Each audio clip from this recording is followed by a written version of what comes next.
Assalamualaikum warahmatullahi wabarakatuh.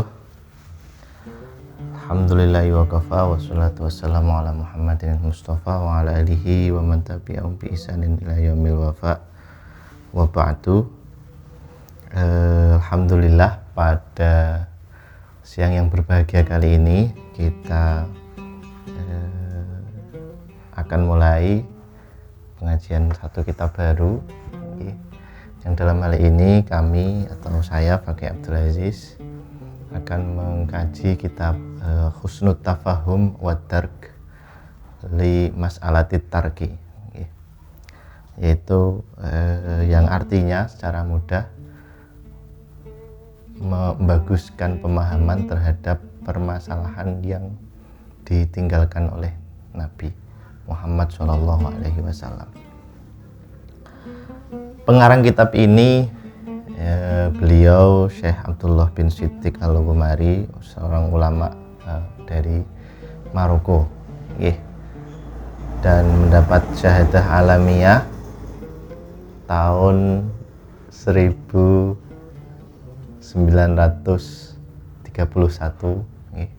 dari Jamiah Al-Azhar Syarif Kairo.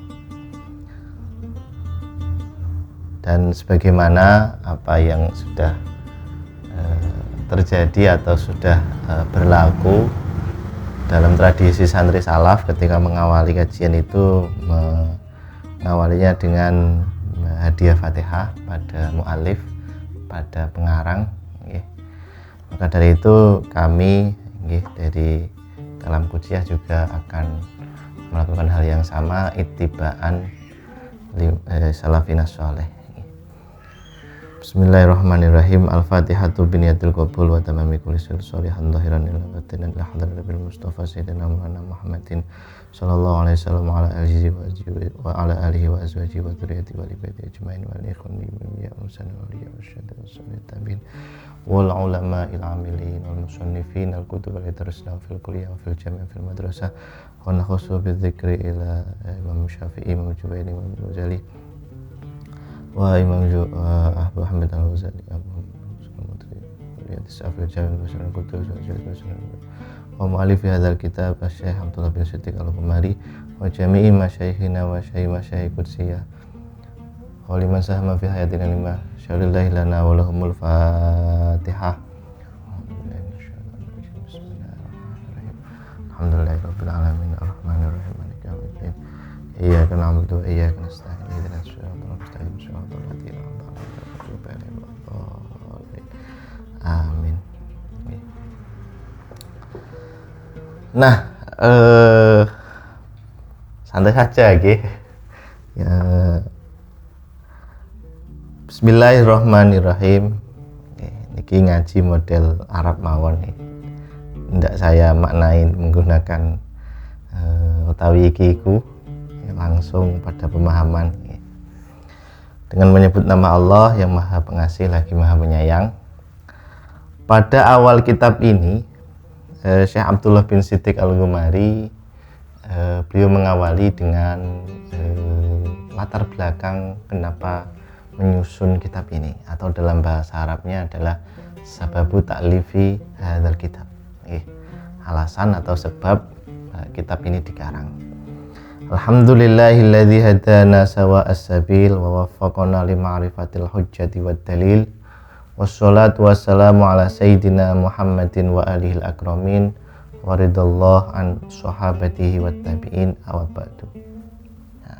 Faqad talaba minni tilmidunal fadil Ustadz Mahmud Said an uharrira risalatan fi mas'alatit tarki. Jadi Syekh Abdullah bin Siddiq Al-Ghumari ini itu pulang ke Maroko itu tahun 1960 Masehi. Nah, beliau pulang kembali ke Maroko di kota Tanger, dan di situ beliau khidmah di zawiyah yang bertorekokan Syadzili Tarqawiyah. Dan di situ beliau memiliki murid yang namanya Ustadz Mahmud Said. Ustadz Mahmud Said ini minta tolong pada Syekh Abdullah bin Siddiq untuk mengarang kitab yang babnya permasalahan tarku atau permasalahan hal-hal yang ditinggalkan oleh Nabi. Nah, tuzilu an qari'iha kulla hiratin wa syakkin. Wa dzakara annahu wujida fi itqanis sun'ah isyaratun ilaiha mujazatan fa ajabtu talabahu wa as'aftu raghabatahu.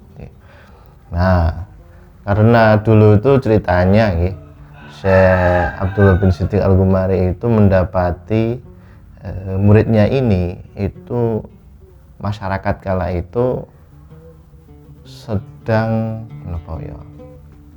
kebingungan ketika membaca nas-nas Nabi atau keterangan-keterangan Nabi yang bahwa beliau tidak mau hal tersebut, tidak atau meninggalkan perbuatan itu. Kira-kira apakah itu dihukumi semuanya haram karena Nabi meninggalkan, ataukah ada sisi-sisi bahwa hal tersebut diperbolehkan?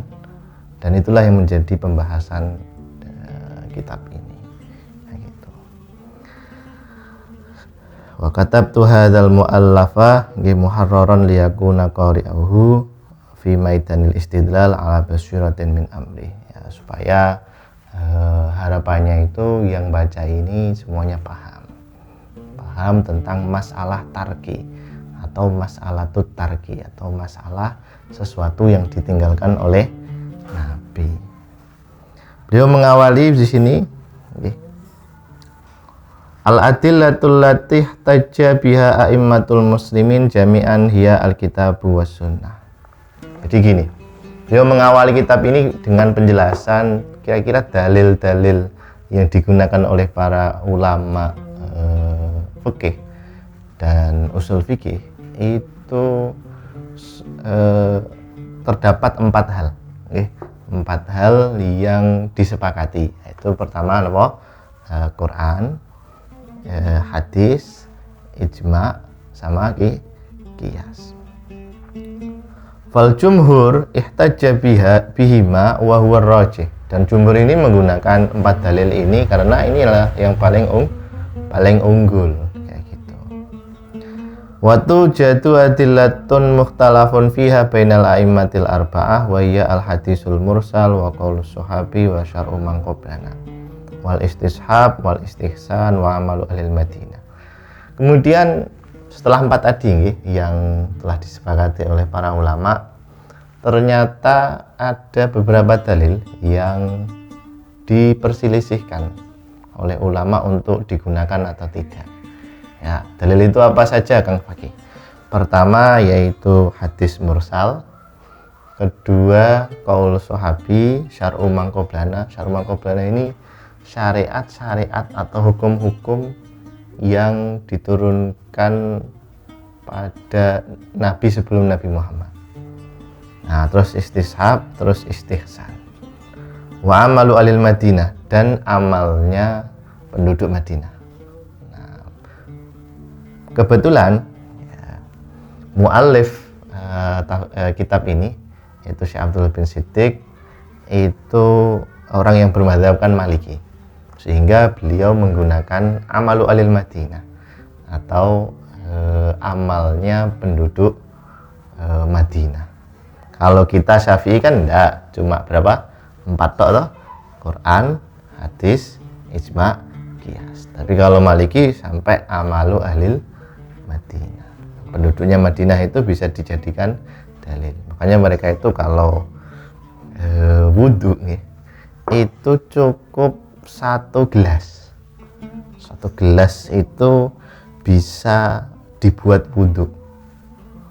Karena mereka ada sanad yang mutasil yang mana bersumber dari penduduk sinten Madinah kala itu yang wudhunya menggunakan apa? Apa ini? 1 gelas kayak gitu.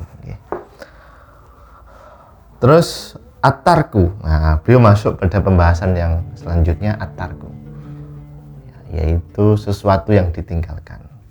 Naqsidu bit-tarki alladzi allafana hadhihi risalah li bayanihi ayat rukan Nabi sallallahu alaihi wasallam syai'an. Yaitu tarku di sini itu apa, Kang Fakih? Itu sesuatu yang ditinggalkan Nabi, lam yaf'alhu, dan Nabi tidak melakukannya. Au yatrukuhu as-salafus sholeh, atau salafus sholeh juga tidak melakukannya.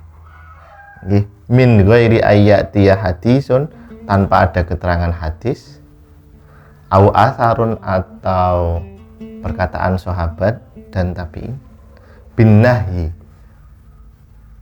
akan larangannya. Jadi ditinggalkan perbuatan itu tapi juga tidak ada larangan. Nah, kayak gitu. Andalika syai' al-matruk yaktadi tahrimuhu au karohatuhu. Yang mana kira-kira ini sesuatu yang ditinggalkan itu ada dampak pada keharaman atau kemekruhan saja, ya gitu. Atau bahkan malahan justru kebolehan. Nah, ini yang dibahas di sini.